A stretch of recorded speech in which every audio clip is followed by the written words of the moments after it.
I'm late. I had to stop by the Wax Museum again and give the finger to FDR.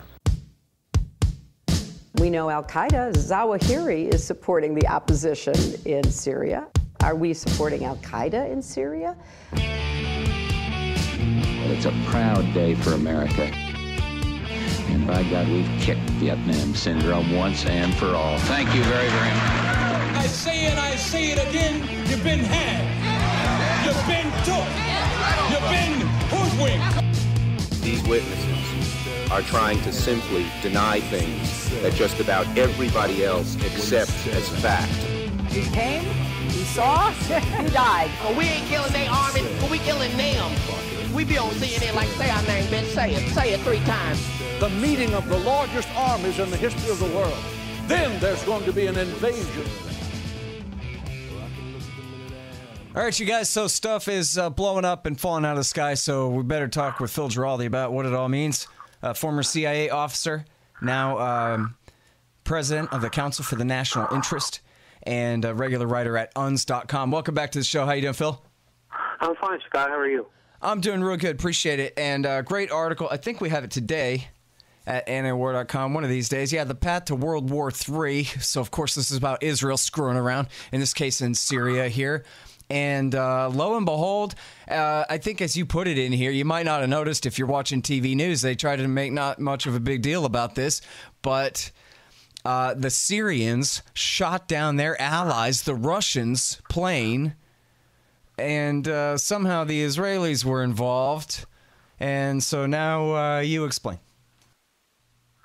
Well, basically, I wrote an article about this recent shooting down of a Russian intelligence surveillance plane, which was over the Mediterranean monitoring a French frigate, and was heading back to base in Syria to land. And what happened was, while this was occurring, the Israeli Air Force, 4 F-16 jets, were coming in to stage an attack on a target near another airfield in Syria.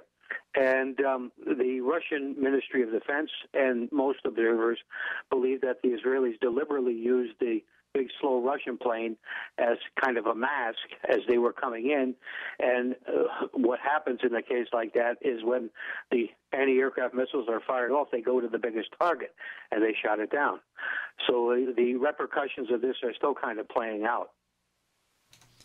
Yeah, so I guess it makes sense from an extremely narrow tactical point of view that some fighter jets would use this plane as radar cover, or even, I think as you put it in here, that they might have thought that this would have prevented the Syrians from taking the shot. That would probably be the point of it, except that the Syrians went ahead and took the shot because they're only so good at their job, I guess.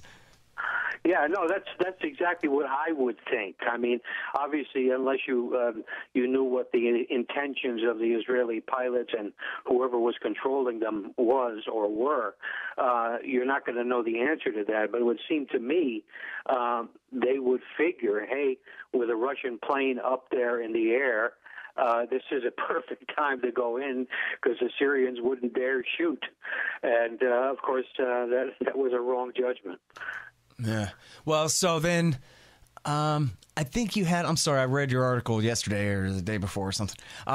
Was it one of these Russian ministers had a real tough statement, but then Putin walked it back a little bit? Yeah, that's what you say. More conciliatory is the link here. Yeah. And in fact, since I wrote the article, there's been more of that. The Russian Ministry of Defense immediately said, this was extremely reckless on the part of the Israelis because they should have known, or they would have known, that the Russian airplane was up there, and they were doing something that was extremely risky, whatever their motive was. And Putin, however, kind of walked back from it and said it was clearly not a deliberate shooting down on the part of the Israelis. The Israelis did not shoot down the Russian plane, and they may not have even intended that the Russian plane would be in danger. They might have thought it was something that would protect them. But in the last 2 days, I think it is, the Russian Ministry of Defense has been speaking to the Israelis, and they've come back even stronger, saying that it was a deliberate, very risky enterprise on the part of the Israelis to do this at all. Yeah. Well, and the thing of it, too, is sometimes it can be hard for a government to break the news to a population that, like, yes, 14 of our greatest heroes were killed today in some very reckless action by this semi-friendly nation kind of a thing, People get mad about stuff like that. Yeah, and there's a lot of politics in it too, because as you know, I'm sure, and probably many of your listeners, something like 1/3 of the Israeli population is Russian in origin, and I'm talking about recent Russian in origin, and so there's a personal and political connection between the two countries. They get along quite well in general, and so it's Putin, I think, is just basically kind of figuring out, what are my equities here? The plane is down. These guys are dead. There's nothing I can do about that. But I think he had probably, in personal conversations with Netanyahu, told him that this was your get-out-of-jail-free card, and this cannot happen again. Mm-hmm.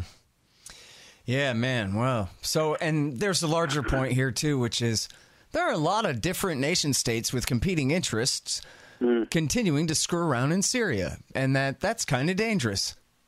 Yeah, that's right. And the thing is that there's a lot of talk going on right now, most of it coming out of the mouth of John Bolton, about how dangerous the Russian move. The Russians are going to put an upgraded surface-to-air missile system, the 300. The 200 was the one that was in place. The 300 is much, much more capable and has much longer range. And Bolton is basically saying, well, we have planes there too. Of course, they're there illegally, and he said, and the Israelis have a right to defend themselves. I mean, if you consider defense being bombing somebody else who's not bombing you, well, I guess that's so. Yeah. Well, of course, they can consider it whatever they want. The Israelis and John Bolton too. Yeah, exactly. Bolton's never been real close to the truth in anything he says. Yeah, except when he's striking at it, trying to destroy it. All right, so now the Avaz attack. Who's blowing up Iran, Phil? Well, that's a good question. I've had some phone calls from people who are kind of connected to what's going on. They don't believe that it was ISIS. ISIS claimed it.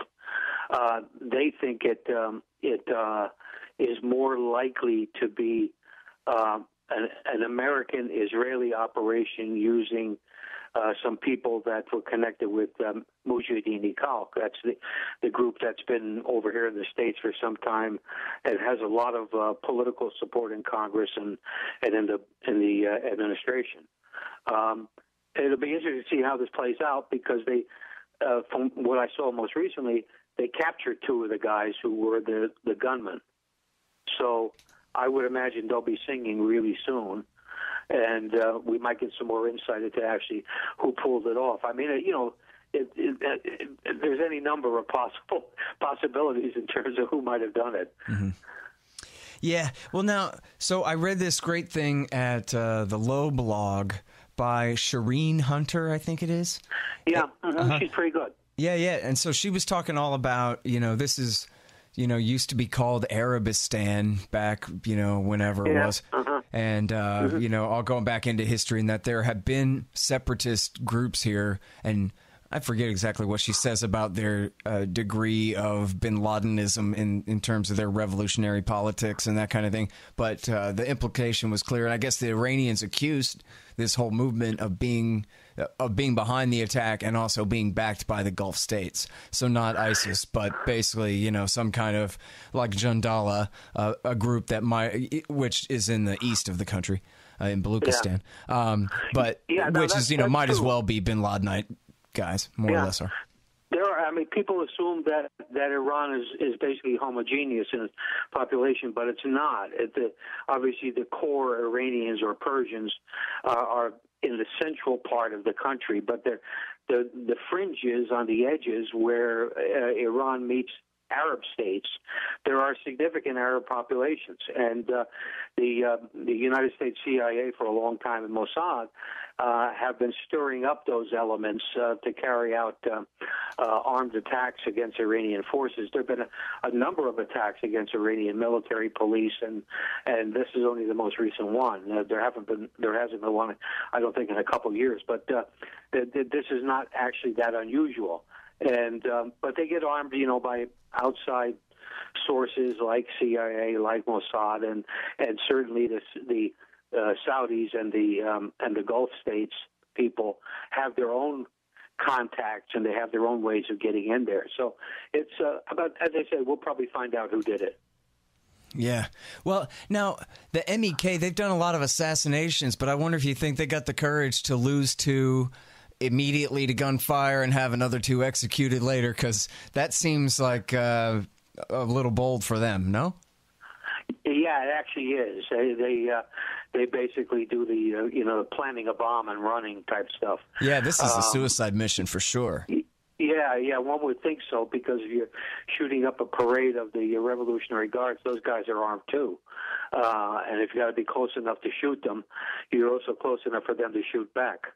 So, I agree with you. I think the Mecca is maybe an unlikely player on this, but you never know. I mean, it just depends.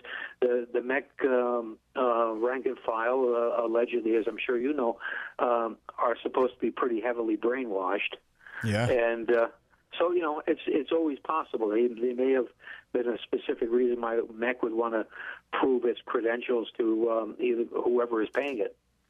All right, you guys, here's how to support the show. First of all, subscribe to the RSS feeds, iTunes, Stitcher, and all of that. All the feeds are available at scotthorton.org and also at libertarianinstitute.org. You can also follow me on youtube.com/Scott Horton Show. And sign up for Patreon. If you do, anybody who signs up for $1 per interview gets 2 free books from Listen and Think Audio. And also, you'll get keys to the new Reddit page, reddit.com/Scott Horton Show. And then if you go to scotthorton.org/donate, $20 will get you the audiobook of Fool's Errand, Time to End the War in Afghanistan. $50 will get you a signed copy of the paperback there. And a $100 donation will get you either a QR code, commodity disc, or a lifetime subscription to Listen and Think Libertarian audiobooks. That's all at scotthorton.org/donate. And also, anybody donating $5 or more per month there, if you already are, or if you sign up now, you'll get keys to that new Reddit group as well. Already got about 50 people in there, and it's turning out pretty good. Again, that's reddit.com/Scott Horton Show. If you're already donating or you're a new donor, just email me, scott@scotthorton.org, and I'll get you the keys there. And hey, do me a favor, give me a good review on iTunes or Stitcher, or if you liked the book, on Amazon.com, and the audiobook is also on iTunes, and sure would appreciate that. And listen, if you want to submit articles to the Libertarian Institute, please do, and they don't have to be about foreign policy. My email address is scott@scotthorton.org. Well, and one way or the other, more likely coincidence, I guess, but same difference anyway, might as well be a direct connection that Rudy Giuliani, the president's lawyer, gave a speech to the MEK that same day, promising regime change in Tehran. Yeah. For these nuts. Yeah, that's right. It's one of those coincidences that maybe is not a coincidence. Yeah. And it's an incidence anyway, Yeah, and I noticed this week, in fact, there was all the activity going on at the United Nations, anti-Iran activity by the U.S. That was pretty coordinated too. We had Pompeo and Bolton were speaking outside the United Nations with this group United Against Nuclear Iran, which is funded by Sheldon Adelson. Mm-hmm. And so they were speaking and attacking Iran. And meanwhile, you have Nikki Haley piling in, and you have the president. And back in Washington, you have Mattis, who had a press conference at the Pentagon. So it was the most coordinated effort to demonize the country, suggesting that something is about to happen that I think I've ever seen. Yeah, and actually previously, they had been discussing even having a side meeting between Donald Trump and President Rouhani. And so, wow, talk about the opposite of that, huh? Yeah, exactly. Yeah. Anyway, I mean, I think these people are in love with playing these conspiracy things out and acting like spies and covert agents and stuff like that. It kind of gets into their head, and I think that's what a lot of this verbiage is about. But it's as I pointed out in my article where I said, World War III. The danger of all this is that it can create situations that you can't control, that escalate. The Israeli attack could have, actually produced something much worse. And it could have resulted in, down the road, the United States getting involved in some kind of shooting exchange with the Russians. So these things are dangerous to play with. And the fact that our elected leaders and also their appointed idiots have essentially been throwing oil on the fire is not good for us. It's not good for anybody. Yeah. Well, and for all the cynical agendas behind a lot of these policies, there are a hell of a lot of true believers in the greatness of American intervention, whether it's Iraq, Libya, Syria, all these things. All we're trying to do is free the people and give them democracy and help them out. I think it really goes to show, doesn't it, the power, how stupid they are, the power of the social psychology of being inside that bubble where everyone agrees. I mean, imagine being one of these, being Tom Ridge, and then getting paid by the MEK to give a speech. Yeah. And hey, but every other rich former politician I know gives speeches to the MEK, and they'll say it's cool. That was what Ed Rendell was, a former governor, was confronted and was like, well, everybody's doing it. I don't know, They just think about it. Imagine from that, having that mindset, Yeah. Well, Elaine Chao, who's, of course, the wife of the majority leader in the Senate, Mitch McConnell, got paid $30,000 for a 5-minute introduction of somebody in Paris, and of course it was an all-expenses paid trip to Paris and a 5-star hotel. I'm sure. It's incredible. We've created an entitled class of politicians that think, as they used to say, the world shines, the sun shines out of their asses. I mean, these people are one step away from being criminals, and it's just astonishing. Yeah. Well, and the level of ignorance too. It's very Hillary Clinton-esque, right? Where the phenomenon of the A+ student in the front of the class who gets good grades on all the tests, but actually doesn't have any kind of real understanding or wisdom or kind of depth of context about anything at all. Yeah. And, she's as stupid as she is evil. I mean, we've seen that over and over again when it comes to, what she thinks is obviously the great idea is just she's asking all the wrong questions to come to her conclusions. She always has. But most congressmen are like that, and the thing is, you get someone occasionally like Rand Paul or Tulsi Gabbard who actually dare to ask questions and to challenge the consensus on these issues. These people are marginalized so fast that don't let the door hit you in the butt on the way out. It's just that the system is so geared against them, and it goes into a protective mode, and that's what we see over and over again. Yeah. By the way, Gabbard is getting better and better too. I saw one thing I can't remember recently, great video, and then also she did this written, transcript interview with James Corden in The Nation. That is just, man, that's the best. She's as good as any of us on some of this stuff now, Yeah, and Jim Corden does some good work, so that'd be well worth seeing. It was a video? No, that one's the transcript. I guess. Okay, yeah. I'll look it up. Yeah. And also, I read about this where she had said on September 11th That, like, look, man, what are we doing protecting Al-Qaeda in the Idlib province and stuff? Really getting to the point. Right. You know? Yeah. Hey, by the way, remember the redirection. This is kind of at the center of my whole narrative about what's going on over there. Bush gave Iraq to Iran's best friends, but then he realized it.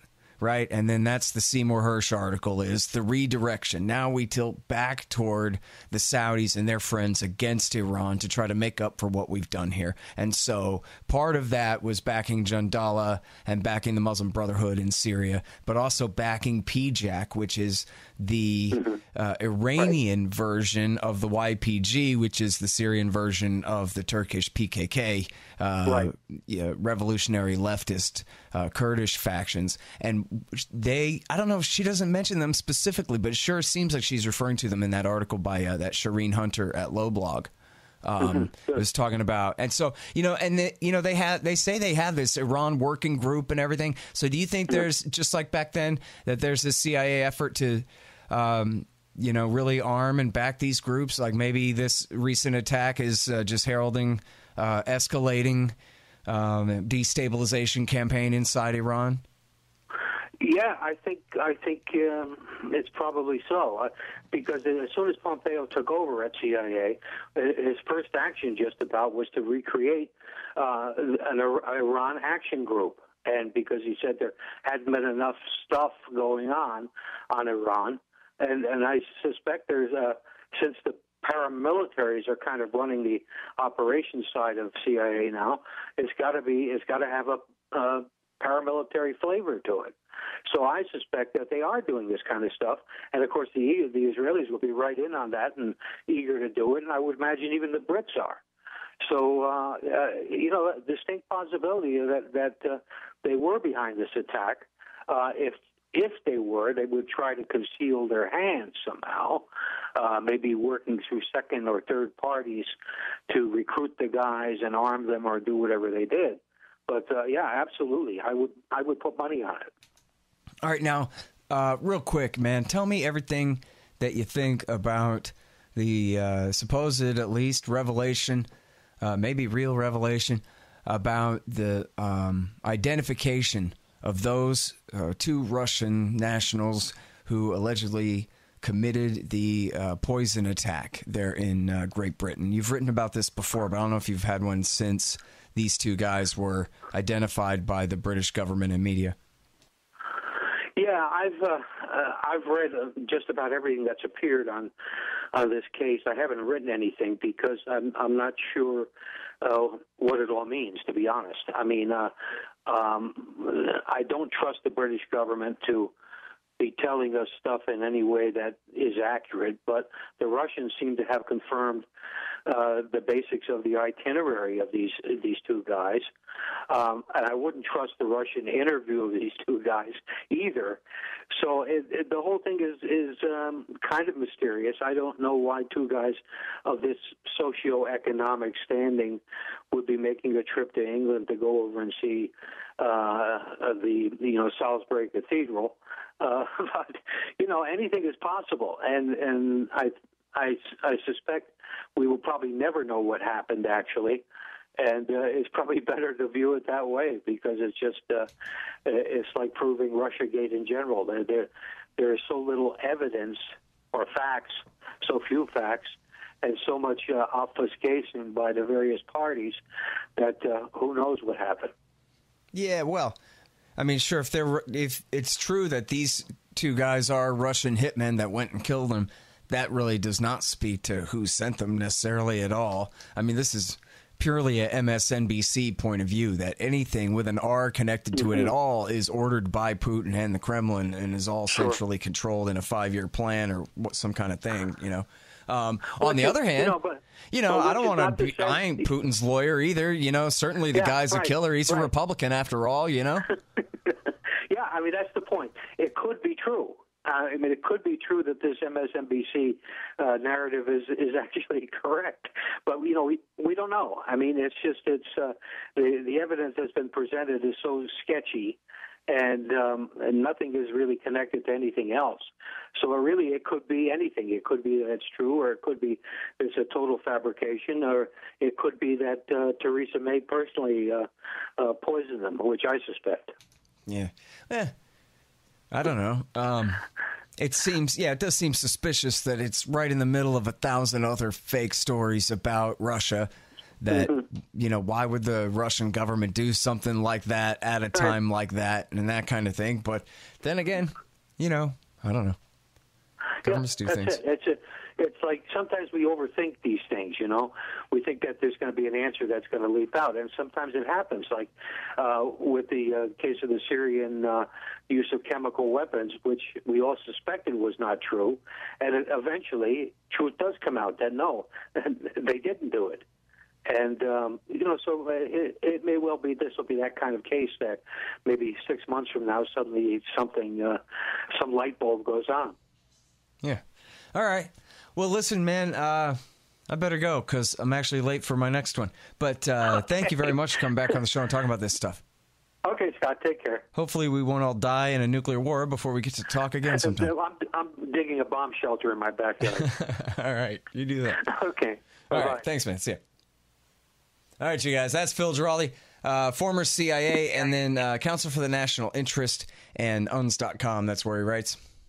All right, y'all, thanks. Find me at libertarianinstitute.org, at scotthorton.org, antiwar.com, and reddit.com/Scott Horton Show.